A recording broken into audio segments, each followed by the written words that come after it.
Senator Cardinale.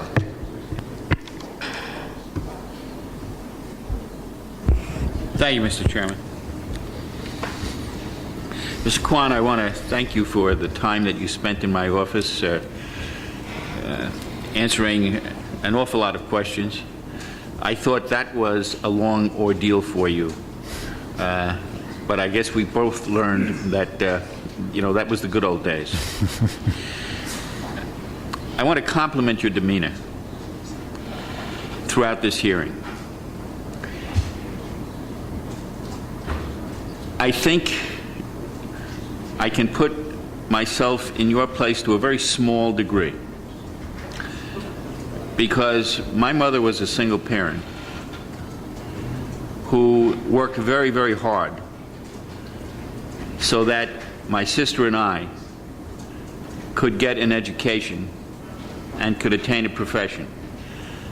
And your mother sounds to me like she is the same type of hardworking individual that my mother was. But I will tell you this, you're a better man than I am to be able to sit here and hear these questions raised about your mother's business practices and maintain the kind of equanimity that you have shown. Thank you for bearing with this committee's sometimes difficult questions. Thank you, Senator, and I also enjoyed my meeting with you previously. Thank you. Now,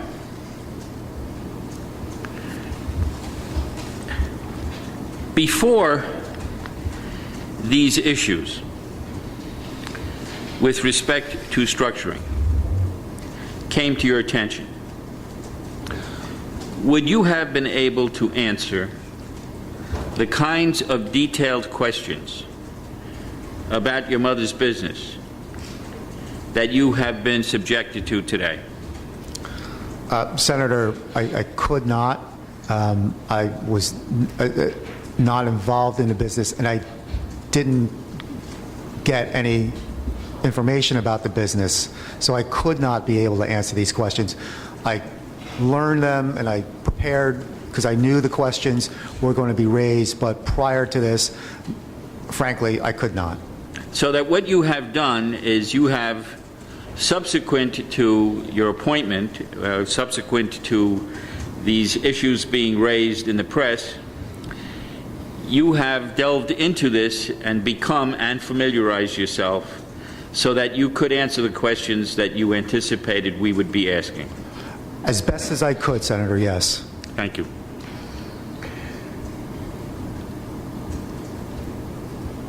When this structuring case was brought, did the U.S. Attorney's Office also bring this matter to the attention of the Internal Revenue Service? The Internal Revenue Service were part of this case. Yes. So they certainly knew about it, yes. So this was not just some bank examiners, not just some U.S. attorneys, but there were actual experts from the IRS that were looking at these various transactions and making determinations with respect to perhaps more than just the bank deposits and the amounts of the bank deposits. I believe that's accurate. I mean, the IRS was, I think, the lead group with respect to these civil assets, asset forfeitures. And after this case was examined, did the IRS assess any additional taxes? No.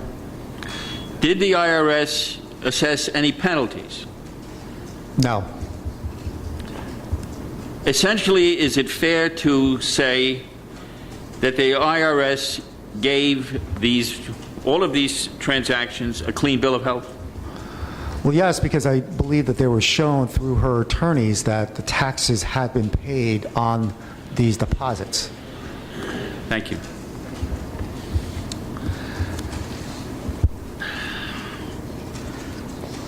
When did you first become employed by the U.S. Attorney's Office? In 1999. And was that prior to Governor Christie becoming the U.S. Attorney? Yes, I was hired by U.S. Attorney Faith Hochberg, who was then succeeded by Robert Cleary. And only after Robert Cleary did Chris Christie become the U.S. Attorney. And who appointed Faith Hochberg? I believe it was President Clinton. Yes, it was President Clinton. So you did not get this position by virtue of being a registered Republican? I don't believe so, no. You were a registered Republican at that time? I don't believe I was. I know that there was a reference to 1997, in which case I may have been, but my recollection is not clear on that. But I don't. There was no party affiliation requirement for the U.S. Attorney's Office, and no affiliation was ever asked of me. Well, let me put it another way. Did you run fundraisers for any political party? No. Did you bundle funds through associates of yours for any political party? No. Did you hold cottage parties for candidates for office in No. your home or elsewhere? No. Did you go to a lot of political meetings or join political clubs? No. I've never joined a political club or gone to a political meeting. So therefore, there was no political connection that logically could have even resulted in your being employed in the U.S. Attorney's Office. I think that would be fair to say, Senator. While you were at that office,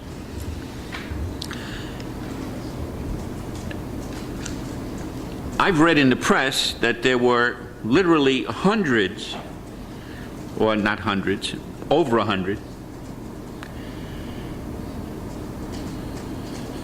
New Jersey elected and appointed officials against whom charges were brought by that office. Is that correct?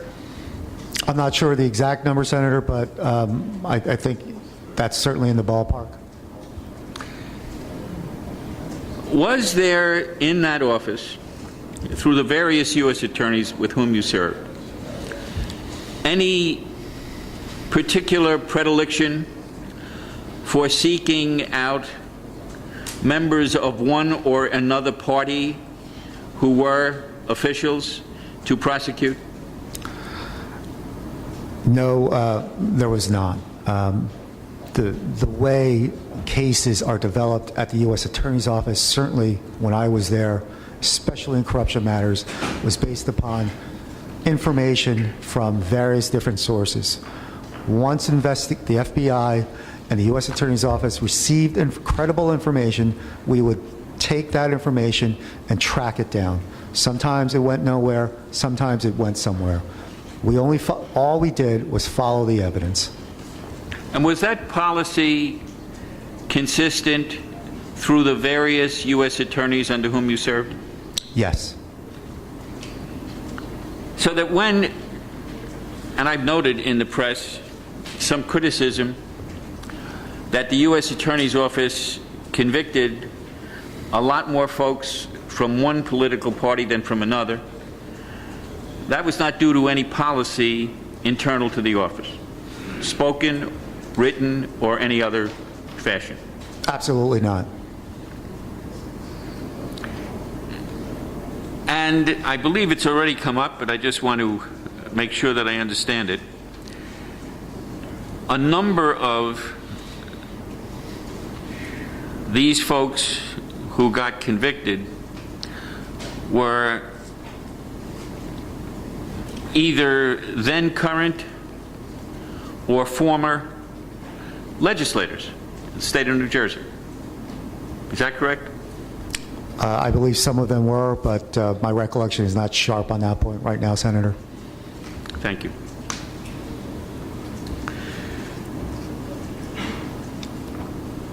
You are a constituent of mine. You live in the town that I happen to represent. You said you voted in the last election. I'm not going to ask you who you voted for.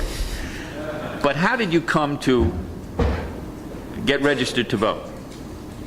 When I obtained my driver's license in New Jersey, they have the question as to what party affiliation you'd like to choose, and I chose, as I described previously, unaffiliated. And then the registration, from my perspective anyway, seemed automatic. So you registered to vote in the motor vehicle office? I believe so. I registered and I filled out the paperwork for the party denomination, and then I received the voting materials in the mail, and then I went and voted in the last election. No, but I mean, how did you come to fill out a voter registration form? Did you do that in a motor vehicle office? Yes. Okay, thank you. Why did you choose Closter to live in? A couple of factors, Senator. The house, as my father was getting more and more ill, it was clear to me that at some point my wife and I were going to have to take him in, and presumably my mother as well. And at that time, we had decided to move to New Jersey, and so it was an opportune time to maybe look for a house and explore the possibility of living together and getting a house that would fit our needs. This house did, because it's got a first floor bedroom for my father. It's got a room that is like a unit for my mother above the garage. So it fit our needs that way. My mother still, as I indicated before, works 7 days a week, and it's fairly close to both the Tappan Zee Bridge and the George Washington Bridge, which she would have to take to go to Mount Vernon. So it was the location and the nature of the house that was the reason why we chose Closter. I'd like to ask you a couple of questions about how you see the role of a justice and how you would, well, let me start at the beginning.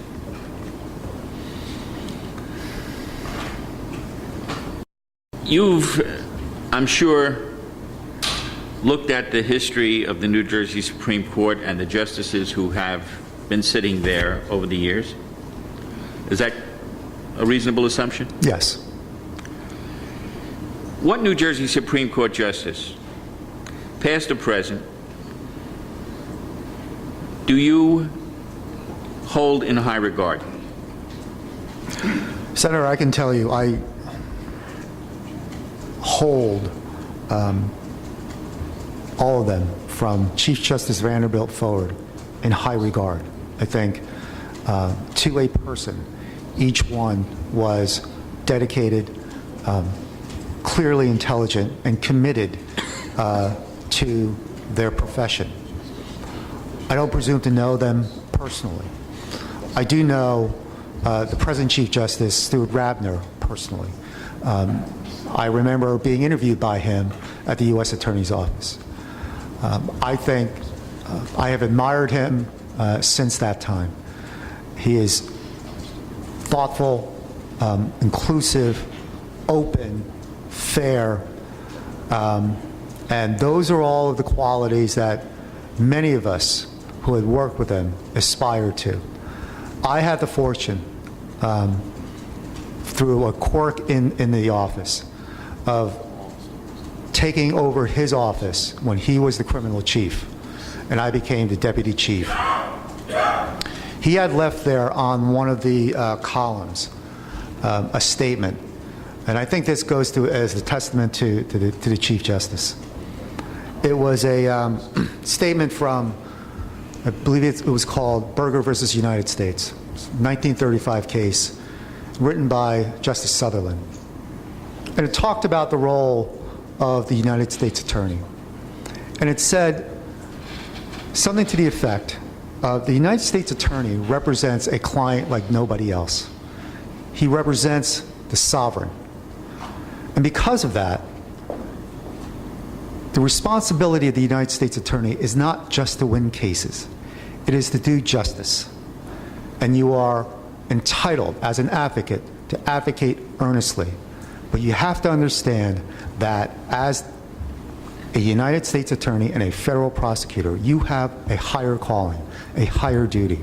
And he signed his name to it. That was, I think, the theme of his life there. It's the theme of his life in general, and it's something that we all aspire to at the U.S. Attorney's Office, and I hopefully I've been able to, in some measure, impart that at the Attorney General's office. And it doesn't make any difference to you that he's a registered Democrat? No, it does not. And you believe that whether one is a registered Democrat or a registered Republican, one can still serve with distinction as a justice? Absolutely. We often hear it said that we are a nation of laws and not of men. What does that mean to you? Do you subscribe to that? Yes, I do. And what does that mean to you? I think the critical essence of that statement, Senator, is that no one is above the law. When you look at the history of this nation and the fact that it was developed in the face of a monarchy where some people were in fact above the law. The Democratic Republican notion of democracy is instilled in that statement. It is about laws and not of people. And that is one of the foundations of this nation.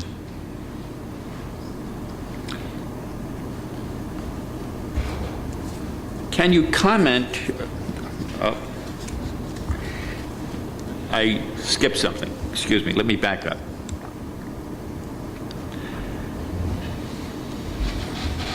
We've heard from time to time that when our justices look at precedent, they may sometimes look to precedent even from foreign countries, not just to precedent from New Jersey. Now, those foreign countries may operate under very different constitutions and very different statutes. And it has always troubled me that sometimes our legal authorities cite or say that they can cite, when we've asked them this question here, foreign precedent. What's your view of utilizing foreign precedent to decide New Jersey cases? Senator, I think I certainly wouldn't rule it out, but I think it would be rare. There are gradations of precedent, binding precedents, certainly. The lower courts are bound by the precedent of both the state Supreme Court and the United States Supreme Court. When you get beyond those borders, go to different states, for example, they no longer no longer have the character of binding precedent. They may be informative, they may be persuasive, and it may help the analytical process, but it's certainly not binding precedent upon the court. You've indicated several times, in answer to other questions, that you would conduct yourself by applying the facts of the case to the law. Is it safe for me to assume, and the other members of this committee to assume, that you mean New Jersey law and federal law, obviously? Certainly, yes, absolutely.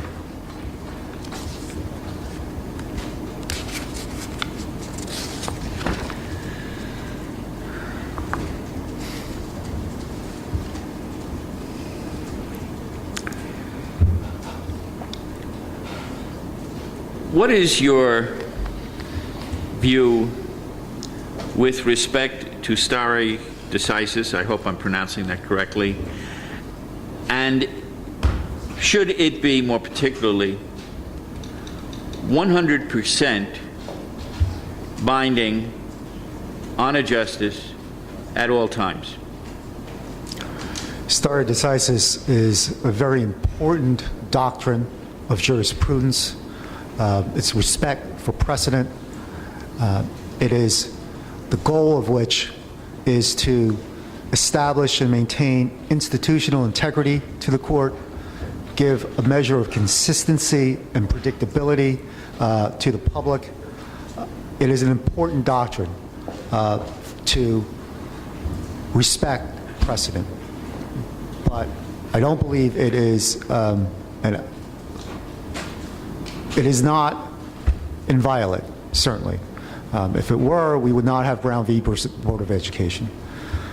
So it's certainly an important doctrine with overarching goals for the institutional integrity of the court system, but it is not an inviolate doctrine. How do real-world impacts affect your decision-making? What would you do if a decision would be legally sound but impractical to implement? Senator, I think that's a difficult question to answer without a sufficient record. Certainly, real-world impacts are going to be considered in some measure. The first question, however, goes to the legality or the constitutionality of the act or the legislation itself. The second portion of it, the real-world impact, may be relevant under certain circumstances, but is also more certainly relevant to the remedy portion of the assumed constitutional violation. And I think at that point, you get into a question of should the remedy come from the court or should the remedy come from the legislature? And if it's a matter of policy, state policy, I think the scales would naturally tend towards the legislature. But that really does depend on the facts and circumstances and the record in each case. The New Jersey Supreme Court, not too terribly long ago,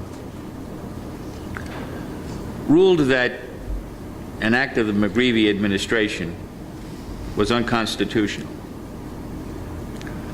But they allowed that particular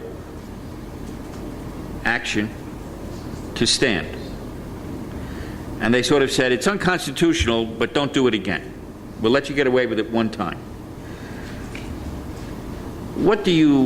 How would you view that decision?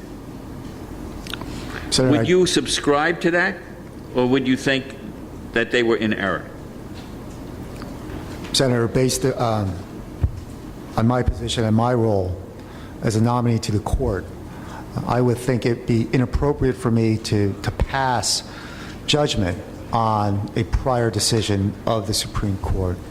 So unfortunately, I wouldn't be in a position to discuss whether that decision was correct or not, or what my thoughts or feelings are on any particular case. But I do know the case that you were referring to. So that if I asked you about any other cases, even though they are cases in the past, you would not venture an opinion, even though they are not cases that are likely to come before your court again? Senator, I think that would be my answer, and for a couple of reasons. Even if, one, the likelihood or the chance that that issue might come before the court again, and if I were to be honored to sit on the court, I may have to consider that. But also, even if it may not be likely to come back up again, those cases, as we have previously discussed, have some precedential value for a variety of other issues. For me to opine on whether I agree, whether it was correct, whether it was incorrect, I think I would be doing a disservice to a future court in using that case for any particular reason, either as binding precedent or as precedent for some other reason. If a case came before you and you found that it would be a good idea, in your opinion, for the law to be different, and the legislature just simply had not enacted the law that you thought should be there, would you limit your decision to the law as it's written, or would you fill in the blanks? The legislature makes the law. It is not the duty or the obligation, in my view, of the judiciary to fill in gaps. So that if you found a decision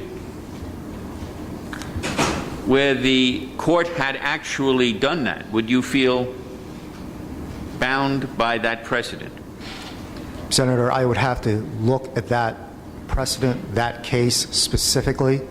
I would have to consider the facts and circumstances developed in the record and base that decision on that record. I could not give you a general answer based upon that hypothetical at this point, Senator. Well, if you found that the court said in its decision, we impose this new duty not on any prior acts, but only prospectively, would you think that the court is making new law that should be reserved for the legislature? I think, Senator, that's a good question. It's an interesting question. It's a difficult answer for me a question for me to answer in the hypothetical. There are the doctrine of retroactivity and prospective application of laws certainly are out there, and so that has to be applied. But I would have to look at the specific facts of that case and the law to determine whether prospective application is sufficient or retroactive application is warranted. We had a case where the New Jersey Supreme Court, the Torricelli case, looked at our statute and allowed a substitution of candidate. I think it was about 10 days past the date that the statute provided. And in the past, there had been precedent that even dead people had been left on the ballot because they died within the time frame that the statute prevented replacement of a candidate. The court decided that they would ignore our statute and allow the replacement of a candidate, based on, at least partly based on, the thought that it was physically possible for the ballots to be, in some cases, reprinted, the absentee ballots, and the machines to be set. And so they allowed this transfer 37 days or something like that. If the facts were different, where would you draw the line? Would you allow a candidate to be substituted the day before the election?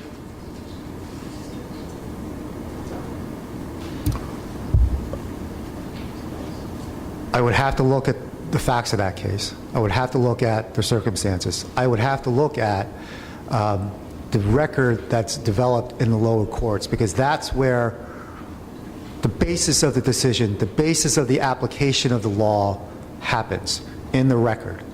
So before I know what that record says and what it doesn't say, for me to opine on what I would do would essentially be, Senator, an advisory opinion that I think would be inappropriate in this context.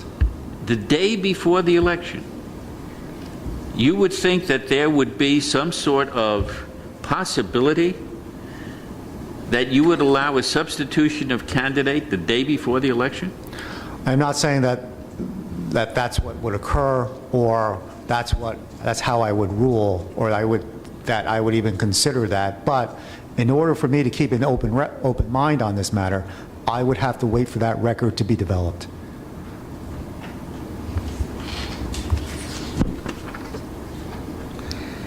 How far would you go in a ruling with respect to a statute to determine legislative intent? Would you go so far as to inquire of the legislators who sponsored the legislation, or of those who voted for the legislation, or maybe even of those who voted against the legislation, with respect to what their intent in fact was?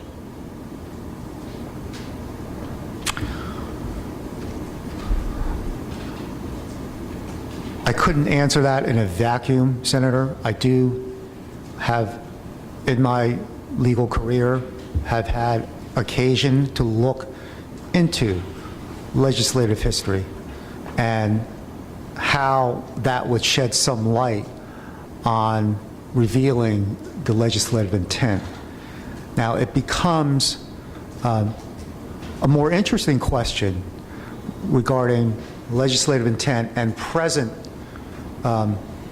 iterations of what that intent was. There are, I believe, scholarly opinions on how far one should rely on legislative intent and legislative history and what that actually means. Would you rely more, for example, and I don't propose or forward an opinion on it, do you rely more, for example, on the sponsors of the bill? Do you look simply at those legislators who voted for the bill?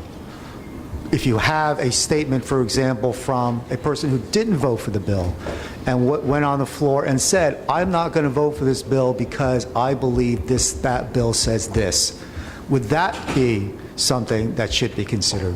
These are more nuanced areas of analysis that I believe require a more in-depth look, and certainly a specific statute in legislative history and a record to go on. I will volunteer to you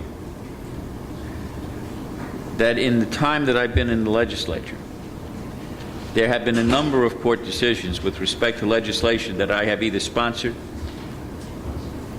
and more frequently that I have voted for, and I'm waiting for the first call from a judge or justice with respect to what our intent was. I would hope that if you are seeking our intent, you inquire of us what our intent was, and not assume, and especially not assume that our intent was different from the words that we voted on, because words are just signposts for what we intend to say.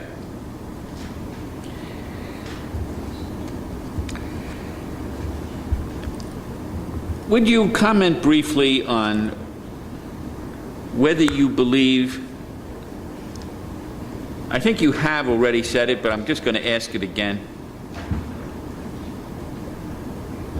What is your view toward activist or the more traditional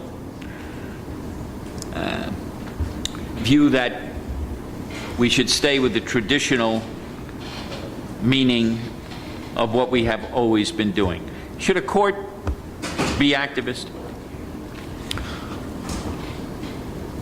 Senator, I think that word activist mean a lot of different things to a lot of different people. So I don't want to give an opinion as to whether a court should or should not All right, be let me activist. rephrase it. Should a court find, does the court have the authority to find in a constitution or in a statute something that is not there?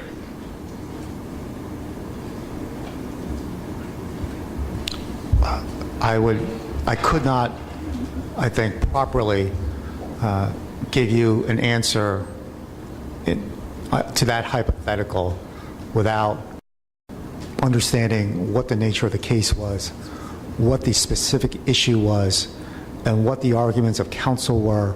I would be essentially opining in a vacuum, which I think, particularly within this context, would be inappropriate for me. Suppose we had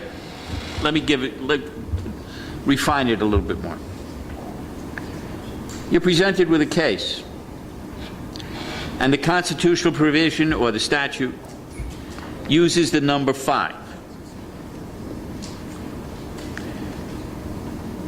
Would you believe it's the authority of the court to substitute the number 3 for the number 5?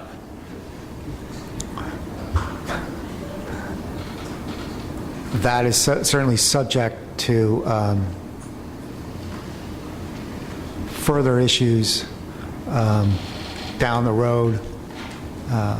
Again, I would have to look, if I were to be on the court, at the specific arguments and the specific record developed to even begin the analysis of whether that would be appropriate or not. Now, I didn't write this question, and even my aide did not write this question, but this is a question that was posed to another potential justice somewhere in the past. But I'd be interested in your answer. Do you believe that, considering the original meaning of the Constitution's text, is constitutionally required for a judge, or is it a matter of discretion? I think determining the intent of either the legislator or the framers of that constitutional provision is, again, the touchstone of any analysis. It is the intent of that body that's expressed in that constitutional provision or that piece of law, enacted law, that should control. We've had some cases on informed consent. As somebody who practices in the healing arts, this is an important consideration to all such practitioners.